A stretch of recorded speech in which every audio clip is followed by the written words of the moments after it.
Po. So, ayan guys, maraming salamat po sa walang sawang pagsubaybay sa ating pong daily love reading.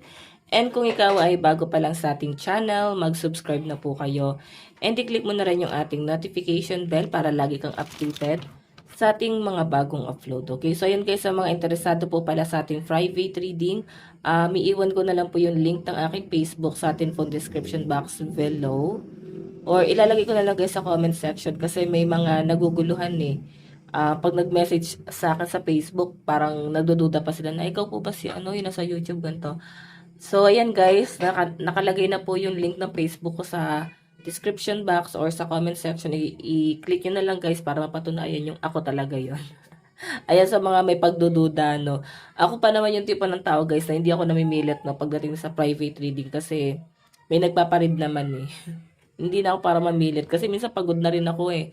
I mean, nakakapagod kasi mag-reading, guys. Okay? So, kami mga reader, parang mas gusto namin na, ano eh, parang wala nga kami private reading, parang gano'n. Parang gusto lang namin mapahinga. Okay, so, hayan, tignan natin, guys. Okay. Kanina bang love reading itong masasagap natin? Kanina bang love reading? Spirit guide. Oh. Knight of Coins and responsible, consistent, hard work. Nine of Coins, indulgence, thriving, self-reliance. So, parang di kayo nagpapansinan ngayon ng person mo. War ba kayo ngayon? Okay, so ayan no. Parang hindi kayo guys nagpapansinan and sa nakikita ko dito parang hindi kayo guys nagkakasundo. Okay? Siguro dahil busy yung isa. Tapos ikaw naman, 9 of coins. 'Di ba? Parang nagpo-focus ka naman sa sarili mo ngayon. Okay, nakikita ko sa inyo guys sa parang kung hindi kanya papansin, hindi kanya kakausapin, parang okay lang sa inyo. Yan yung nasasagap ko rito guys. Okay? Hindi mo na para ipilit pa yung sarili mo. Parang gano'n, parang kung ayaw mo, di wag. Pero may pagpapahabol naman na nangyayari, di ba? So, hindi pong sasabihin mo na, ay sige, kung ayaw mo sa akin, di wag. Pero nagpapahabol naman dun kay person. Ayan, no. Di mo nakatingin ka sa person mo. Person mo talaga slow down. Ibig sabihin medyo slow. Or talagang ano siya, parang wala siyang masyadong pakialam kung ano nangyayari sa connection yung dalawa ngayon. And I think pinababayaan ka ng person mo ngayon kung nagkakaroon kayo ng alitan, no? Hindi kanya masyadong ginugulo, hindi ka man niya masyadong parang pinapansin, hinahayaan ka niya kung nagagalit ka. And ganito siya guys eh. Parang saka ka na lang susuyuin ito pagka okay na. Okay, tipong matagal-tagal na at feel niya is ano na, humupa na yung tension. O baka na free shadow kayo guys ng Mercury retrograde. Ayan, malapit ng Mercury retrograde, no? Free shadow pa naman. So, baka naapektuhan din yung relationship nyo guys. Expect nyo may mga ex din talaga na babalik ngayong ngayong free shadow, no? Hanggang matapos yung Mercury retrograde. So, sabi nga nila guys, wag na wag kayo makikipagbalikan pagka Mercury retrograde. Wag kayo masyado magde-decide pagka Mercury retrograde kasi pagsisisihan niyo yan pagkatapos ng Mercury retrograde, no? Okay? Sige, tignan pa natin guys.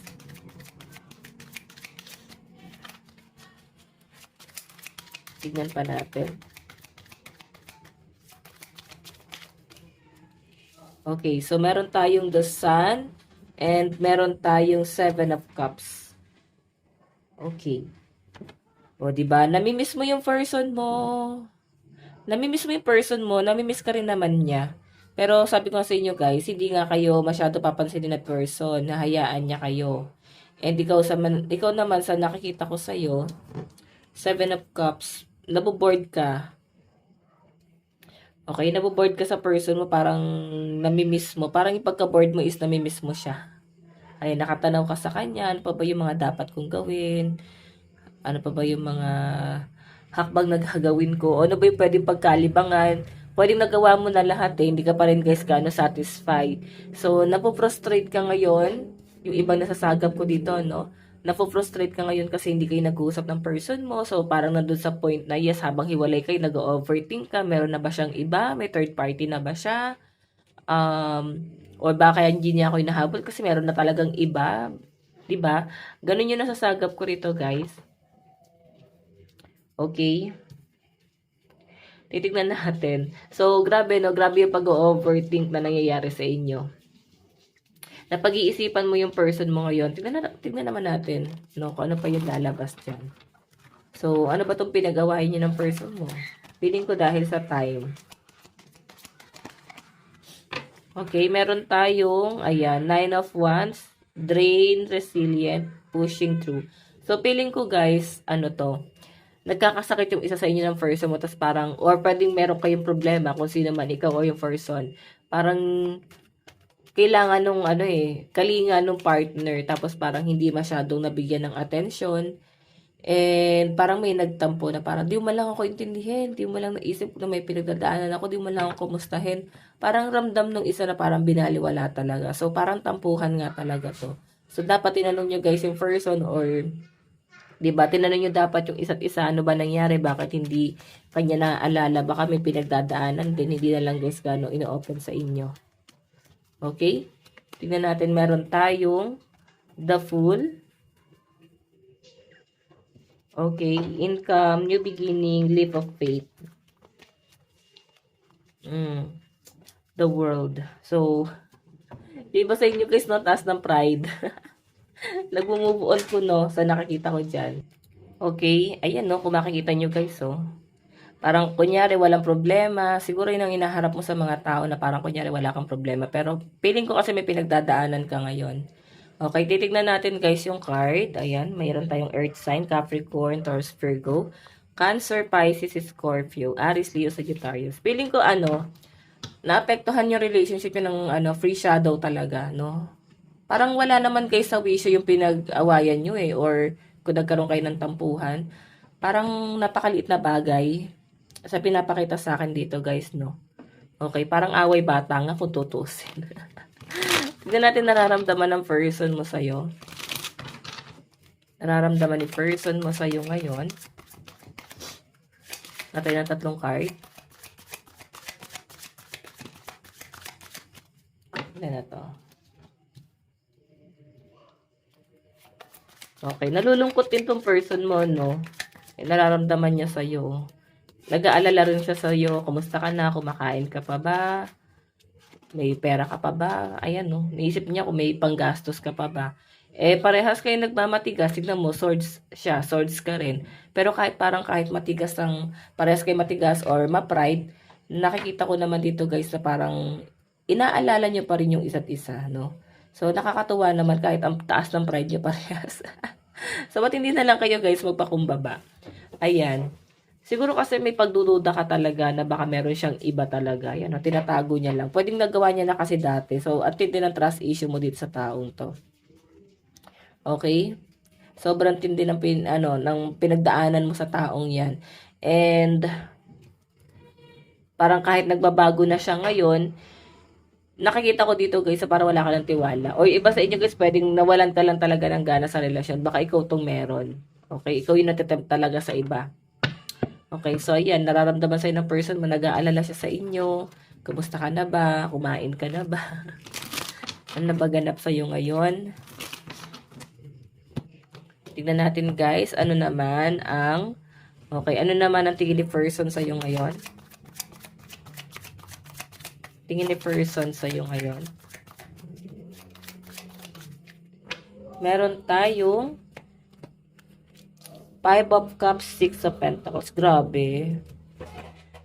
Alam mo, si person, medyo naging unfair nga talaga siya sa inyo. May iba kasi sa responsibilidad And ikaw siguro nagsiselos ka doon sa mga bagay na to. Na parang grabe, no? Na parang sa halip na mag-focus siya sa stability yung dalawa, sa halip na mag-focus siya sa connection yung dalawa is sa ibang bagay pa talaga siya nagpo-focus. So, nararamdaman din ng person mo yun. Aware na siya dito. No? Alam niya kung ano yung pagkakamali niya dyan, guys. Okay? So, 5 of Cups, medyo, nadadown na tong taong to. Parang gusto kanyang kausapin talaga ngayon. Or pwedeng may communication naman talaga. Nalulungkot tong taong to, 6 of Pentacles. So, ang nakikita ko dyan, guys, um, parang gusto kanyang i-surprise. Surprise, parang ganon. Siguro mahilig ka sa surprise.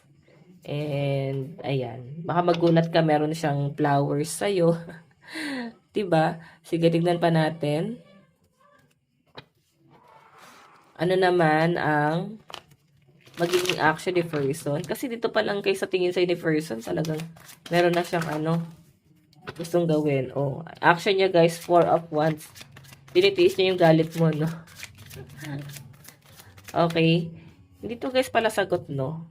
5 of Cups. Tinitiis niya. Ina-absorb niya lang. Ganon. Kasi pagka sumagot pa siya, ahaba pa yung away eh. Kung makikita mo yan, no? Kaya parang tinitiis na lang niya. Parang sige na, kahit ko ako yung may pagkakamali, titiisin ko na lang. Parang ganun yung nasasagap ko kay person mo. Okay? So, nakikita ko naman sa person mo guys, matiisin naman to.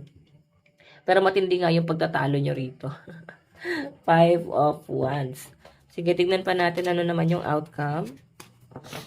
Outcome. The Tower. Ako, naghiwalay na nga kayo, di ba? May nakikita ko dito guys, war talaga kayo ni person. Okay, nandun pa rin guys yung temptation, nandun pa rin yung love. Kahit na naghiwalay kayo ng person mo, I think ano lang to, tampuhan. Or pwedeng naghiwalay lang kayo ng landas. 5 of Cups, namimiss ka ng person mo. Gusto niya pa rin yung mga pangako niya sa inyo. Kung may pamilya kayo guys, namimiss niya yung pamilya niyo. Kung may mga anak kayo, ayun, namimiss niya yung mga bata. Okay? So, parang inaayos itong relationship na to dahil may mga batang naapektuhan. Okay? May offer siya, oh. Diba? Parang, parang may suhol si person. Okay, sige, tignan natin. Sa'yo naman, ano yung nararamdaman mo kay person? Kung natin yung card mo. Kasi yung card dito, ito. Okay, ano naman yung nararamdaman mo kay person?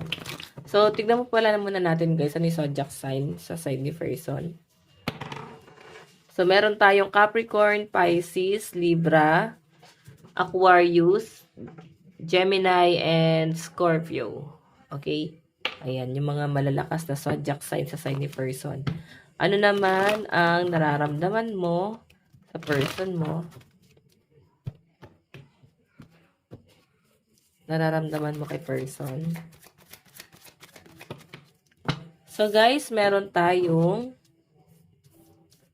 ayan, wala kasi siyang ginagawa eh. Parang iisip mo ano ba intention sa akin ito, ano ba plano niya. Kasi yung pinangahawakan mo dito yung mga pinangako niya sa inyo guys. And I think parang tinatamad ka na eh. Parang ay, makaalis na lang, parang ganun. Kasi wala naman siyang tinutupad sa mga sinasabi niya sa inyo. Pinapangako niya sa inyo. Okay? So, ang nakikita ko dito guys, medyo disappointed ka talaga sa person mo. Okay? Hindi ka natutuwa sa mga mga ginagawa niya, sa mga kemerot na hanas niya sa buhay. Ayan. Okay, pero alam mo, mahal ka ng person mo eh. Okay, sa pinapakita sa akin dito. Siguro talagang nangingibabaw lang talaga sa inyo yung mga sinabi niya. So, ikaw kasi tipo ng tao na talaga pinangahawakan mo yung mga pinangako, no? So, parang grabe disappointed mo talaga ngayon. Disappointment, ayan. Masyado ka na di-disappoint sa person mo. Kahit na mahal ka pa niya, parang, kung nakikita mo naman na talagang wala na, pwedeng naubos ka na eh. Okay? Yung iba sa inyo guys, naubos na kayo dito sa relasyon na to. So, mataas ang chance na talagang ikaw yung susuko rito, guys. Okay? Ayan, no, may mga tao kang iniwasan, may mga pangarap ka na parang tinalikuran para lang sa kanya. So, parang mas inuna mo yung nararamdaman niya kaysa sa nararamdaman mo. Okay? Tingnan natin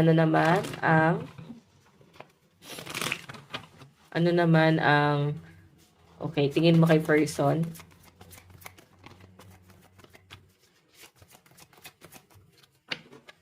Okay, meron tayong 10 of Swords.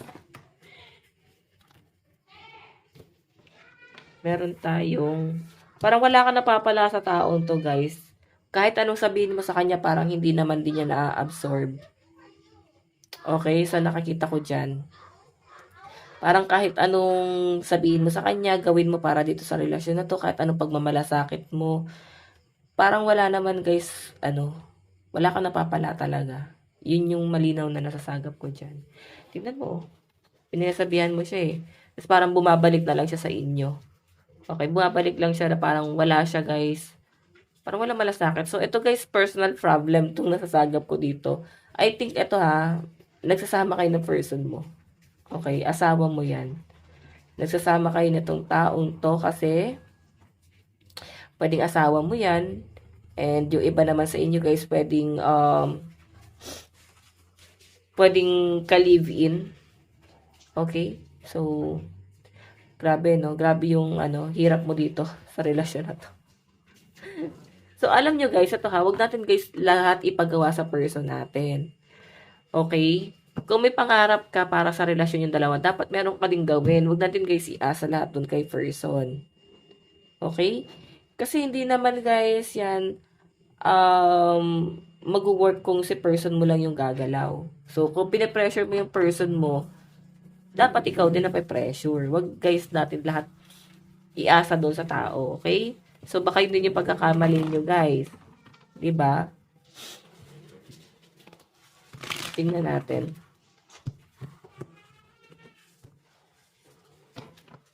Ano naman ang magiging action mo? Minamanifest mo siya. So, namimiss mo rin to, oh. Oh. Nag-aalangan ka, parang nababalisa ka, baka meron na siyang iba, baka may nagkakagusto na sa kanya. Baka may girlfriend na siya, may boyfriend na siya. Kasi tignan mo, oh, parang biglang nagbago yung isip niya. So, ganun eh. Baka nandun yung takot mo na baka bigla siya nagbago. Okay? So, yun yung nararamdaman ko sa inyo guys. Takot yung nararamdaman mo ngayon sa connection yung dalawa. Okay? So, nag-overthink ka ngayon, di ba? Tingnan natin guys, ano naman yung magiging ano yung magiging outcome? The lovers. Nakikita ko naman guys na parang aayusin nyo pa rin naman to. At mukhang magtatagal naman kayo ng person mo. Okay? Kailangan lang talaga guys is pag-usapan nyo yan, di ba? Pag-usapan nyo kung ano yung mga dapat nyo gawin para sa connection yung dalawa. Kasi medyo nakakasakal itong relationship na to. Parang ang toxic guys, no? Okay, kung ikaw yung nasa sitwasyon ko ngayon at nababasa mo to, ang toxic nitong relationship na to. Okay? Moving forward din yung energy na sasagap ko dyan. No? So, siguro may mga dito, feeling ko parang nagmo-move on ka na din. No? Hindi mo na rin alam sa sarili mo siguro, baka naguguluhan ka na rin. Naguguluhan ka na rin, no? Parang ganito, mahal mo siya pero parang ayaw mo. Ganun yung nasasagap ko sa inyo, guys. Tignan natin ano yung malalakas na zodiac sign. Meron tayong Aries, Taurus, Leo, Gemini, Pisces, Capricorn. Ayan, meron tayong Sagittarius. Tignan natin, guys, na napatungo to relationship na to. Tayo, guys, ng dalawang card. Saan napapunta? Five of Pentacles. O, diba? Parehas kayo guys nahihirapan. Parang kailangan talaga muna maghiwalay kayo ng person mo para makausad kayo parehas. Kasi ang malinaw guys na nasasagap ko dito. Sa totoo lang. Ito, pero the lovers nandito pa rin. Kulang talaga, no? Itong relasyon na to guys, hindi ka makabuo ng foundation kasi kulang. Parang business lang yan guys. Kulang sa tao. Ganon. Kailangan i-manage talaga ng maayos kung gustong mag-work. Kung gustong kumita tong business na to, parang ganun lang yan, guys. Okay? So, nakikita ko na maayos nyo pa to, guys. Kailangan nyo lang na pag-usapan. Okay? Huwag nyo, guys, sa walang bahala kung talagang seryoso kayo sa relasyon na to. Tignan natin. Love advice. Meron po tayong the distorted feminine. Meron tayong luminosity. Ba't may mga ganyang words? Ang hirap panggitin, no? So, alam mo parang self-love na lang talaga muna 'to 'no. Ayan, maganda yung kaperahan mo. Siguro mas okay ka mag-isip 'pag nag-iisa. Siguro ayan, matuto ka muna sa sarili mo na mapag-isa and focus ka muna sa abundance mo, okay? Sige, tignan pa natin. Mensahe sa'yo ng person mo. Meron tayong I know I was a distraction from your pain. 'Di ba? Kahit papaano guys, iniisip niya pa rin yung nararamdaman mo. The timing just wasn't right for us. So, medyo magulo talaga 'tong relasyon na 'to. And I don't react when people mention you. Kagaya na sabi ko kanina guys, medyo iwas yung person na yan. Okay, so yan guys, ito lang po ang inyong daily love reading. Bukas po, let God bless and love you all. Bye-bye!